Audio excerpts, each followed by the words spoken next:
Education টিকে আছাম সকলোকে স্বাগতম জনাইছোঁ। আৰু বন্ধুসকল, যিহেতু LP আৰু UPৰ মেৰিট লিষ্ট ওলাব আৰু হয়তো 20 দিন বা 1 মাহ পিছত ওলাই যাব ফাৰ্ষ্ট মেৰিট লিষ্ট LP UPৰ। আৰু ইয়াতে এতিয়া মই যোৱাকালি এটা ভিডিঅ' বনাইছিলোঁ, যোৱা পৰহি যে OBCৰ কাট অফ মাৰ্কছটোৰ ওপৰত বেছি গুৰুত্ব দিছিলোঁ। আৰু আজি স্পেচিয়েলি মই যিখিনি আমাৰ জেনেৰেল আছে সেইখিনিৰ কাৰণে মই এইটো ভিডিঅ' বনাইছোঁ। আৰু 2 দিন সময় লৈছোঁ, মানে অকণমান টাইম লাগে কাৰণ প্ৰিডিকশ্যন কৰাটো। এতিয়া মেইনলি কথাটো হ'ল যে যোৱাবাৰ তাৰমানে 206, 207 বা 205 চ' ইমান মানত কি হৈ গৈছিল, মানে ষ্টপ হৈ গৈছিল প্ৰতিখন ডিষ্ট্ৰিক্টত, প্ৰতিখন মেৰিট লিষ্টত।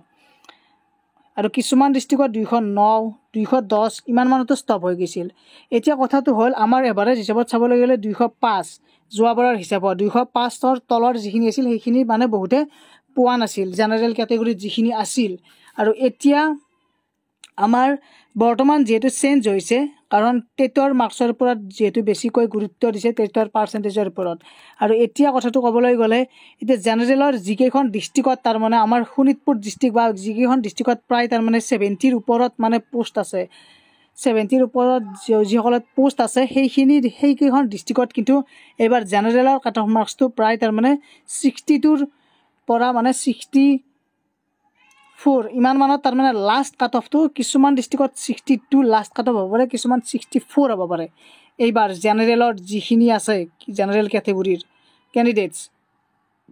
আৰু কিছুমান একেবাৰে তাৰমানে এনেকুৱা ডিষ্ট্ৰিক্ট আছে, কেতিয়াবা কি হয় আমি এক্সপেক্ট নকৰা ডিষ্ট্ৰিক্ট এখনত কি হৈ যায়, কাট অফটো কমি যায়। কমিলেও তাৰমানে খুব বেছি মানে 61 পইণ্ট ছামথিং এনেকুৱাকৈ থাকিব, 61.01 এনেকুৱাকৈ থাকিব তাৰমানে।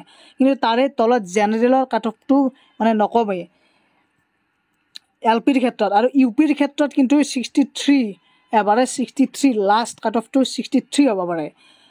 কাৰণ বিভিন্ন এনালিচিছৰ পৰা গম পোৱা গৈছে, আৰু ইমান দিন হ'ল যিহেতু অসমত যিমানে এপ্লাই কৰিছে সকলোৰে মাৰ্কছবোৰ তাৰমানে অনলাইন হওক বা ফেচবুকতে হওক বা লগতে কিছুমানে শ্বেয়াৰ কৰে তেওঁলোকৰ ডাটাসমূহ, তেনেকুৱাকৈ গম পোৱা গৈছে। আৰু যিহেতু আমাৰ পুল দিয়া হৈছিল ইউটিউব চেনেলত, গতিকে তেনেকৈও গম পোৱা হৈছে।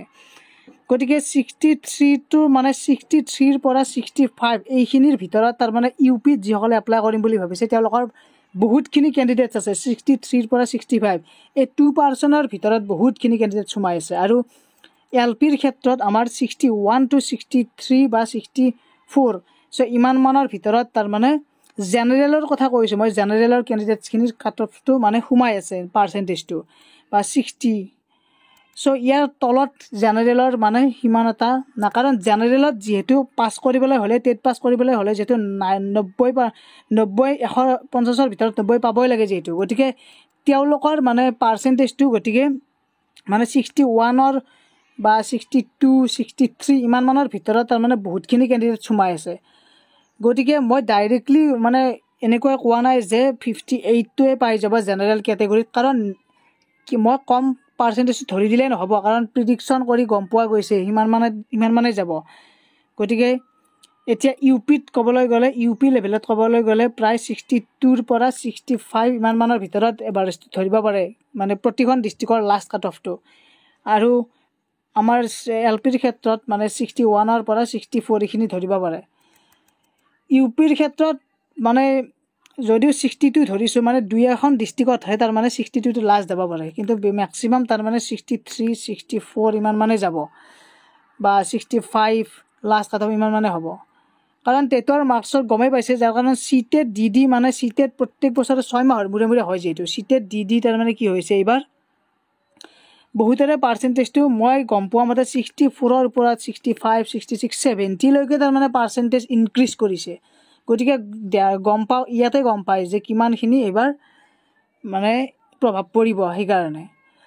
গতিকে ভিডিঅ'টোত এইখিনি আছিল, আৰু বেছি মই বহলাই ক'বলৈ যোৱা নাই, এইখিনি আছিল প্ৰিডিকশ্যন। আৰু নেক্সট মই SC STৰ উলিয়াম, একেবাৰে লাষ্টত ডিষ্ট্ৰিক্ট ৱাইজ এটা কাট অফ মাৰ্কছ উলিয়াই দিম। গতিকে চেনেলটো ছাবস্ক্ৰাইব কৰি বেল আইকনটো প্ৰেছ কৰি আহিব, আপডেটবোৰ পাই থাকিব। ধন্যবাদ।